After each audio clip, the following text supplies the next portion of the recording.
Hello everyone welcome to இன்ஃபோர்ட் English training institute. நம்ம இன்றைக்கான இங்கிலீஷ் வீடியோவில் என்ன பார்க்க போகிறோம் அப்படின்னாக்க, எனக்கு தெரிஞ்சு நிறையா ஸ்டூடெண்ட் வந்துட்டு எப்படி பேசுவாங்கன்னா ஷீ இஸ் டான்ஸ் இல்லைன்னா ஷீ டான்ஸிங் அப்படின்னு வந்து சொல்லுவாங்க. இது கிராமட்டிக்கலி கரெக்டாக அப்படின்னாக்க எனக்கு தெரிஞ்சு அந்த மாதிரி வராது. இதில் ரெண்டு விதமான சென்டென்ஸ் வந்துட்டு எழுதி போட்டிருக்கேன் பாருங்களேன். ஷீ இஸ் டான்ஸ் இல்லை ஷீ டான்ஸிங். கீழே வந்துட்டு ஷீ இஸ் டான்ஸிங், இன்னொன்று வந்துட்டு ஷீ டான்சஸ் அப்படின்னு வந்துட்டு எழுதி போட்டிருக்கேன். இது கிராமட்டிக்கலாக வந்துட்டு இந்த சென்டென்ஸ் தான் வந்துட்டு இந்த ரெண்டு சென்டென்ஸ் தான் கரெக்டாக இருக்கும், இது ரெண்டும் வந்துட்டு தப்பாக இருக்கும். அது எப்படி சார் அப்படின்னு நம்ம வந்து பார்த்தோம் அப்படின்னாக்க, இப்போ இந்த இடத்துல ஷீ இஸ் எடுத்துட்டோம்னா கம்பல்சரி காமன் வேர்போட ஐஎன்ஜி வரணும். இங்கே வந்துட்டு ஷீ டான்ஸிங்னு வந்து சொல்கிறாங்க. சப்போஸ் காமன் வேர்போட ஐஎன்ஜி சேர்க்கணும்னா அந்த இடத்துல இஸ் வந்துட்டு போடணும்.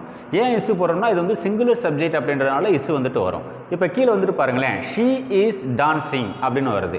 கீழே வந்துட்டு சார் நான் வந்துட்டு வெறும் இங்கே இருக்க டான்ஸை வந்துட்டு இங்கே போடுறேன் அப்படின்னாக்க ஷீ டான்சஸ் அப்படின்னு நம்ம வந்து போட்டுக்கலாம். ஏன்னு கேட்டோம்னா சிங்குலர் சப்ஜெக்ட்னால வேர்போட எஸ் இல்லை இஎஸ் சேர்ந்து வரும். அப்போ கீழே இருக்க ரெண்டு சென்டென்ஸ் தான் சரியான சென்டென்ஸ்.